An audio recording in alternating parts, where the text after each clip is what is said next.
Bismillahirrahmanirrahim. Assalamualaikum warahmatullahi wabarakatuh. Perkenalkan, saya Gina Pratiwi Elson dari Bimbingan dan Konseling FKIP Universitas Riau. Baiklah, pada video kali ini saya akan memaparkan dan mempraktikkan terkait materi client acceptance atau penerimaan terhadap klien.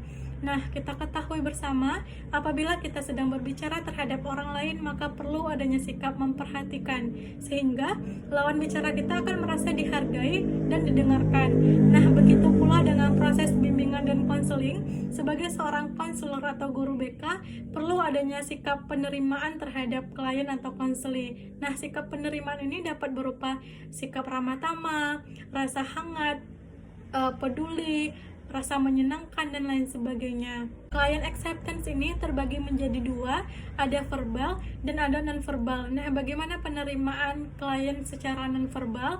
Nah, apabila seorang konseli atau klien menceritakan masalahnya kepada konselor atau guru BK, maka respon secara non-verbal dapat diberikan berupa anggukan kepala, ekspresi wajah, atau memberikan senyuman, menunjukkan rasa sedih, dan lain sebagainya. Nah, itulah yang dikatakan dengan penerimaan dalam bentuk nonverbal. Sedangkan secara verbal adalah bentuk penerimaan terhadap konseli atau klien yang diungkapkan dengan kata-kata. Contohnya di sini saya mengambil sebuah kasus di sekolah.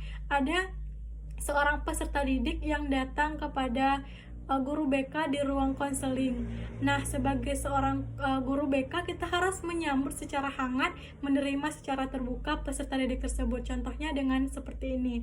Waalaikumsalam, silahkan duduk Ananda. Loh, kenapa ini wajahnya kok kelihatan murung? Apakah ada sesuatu yang ingin Sinta ungkapkan kepada ibu? Nah, dengan adanya ungkapan seperti itu, maka konseli atau klien akan merasa diterima dan dipedulikan. Nah, kemudian di sini saya mengambil sebuah kasus tentang konseli yang sedang mengalami kemalangan, yaitu ditinggalkan oleh orang yang ia sayangi, seperti teman dekatnya.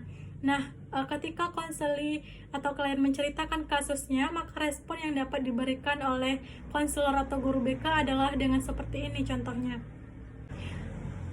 Ibu sangat merasakan sekali apa yang Sinta rasakan saat ini, perasaan sedih, apalagi ditinggalkan oleh orang yang kita sayangi, dan itu sahabat dekat Sinta sendiri.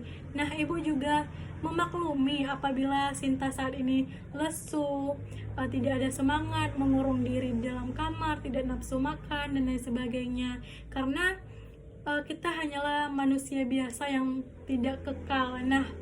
Namun perlu Sinta tanamkan pada diri Sinta bahwasannya kita ini juga akan menyusul.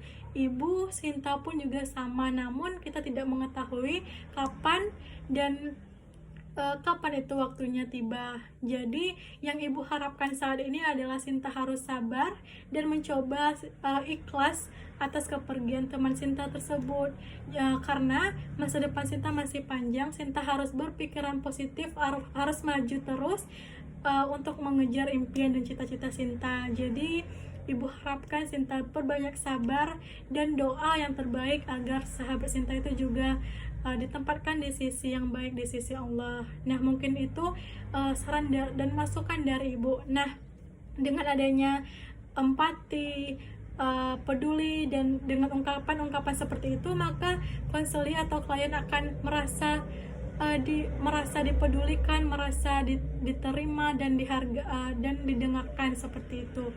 Nah, mungkin itulah bentuk dari client acceptance yang dapat saya paparkan dan praktikkan. Lebih dan kurang saya mohon maaf. Wassalamualaikum warahmatullahi wabarakatuh.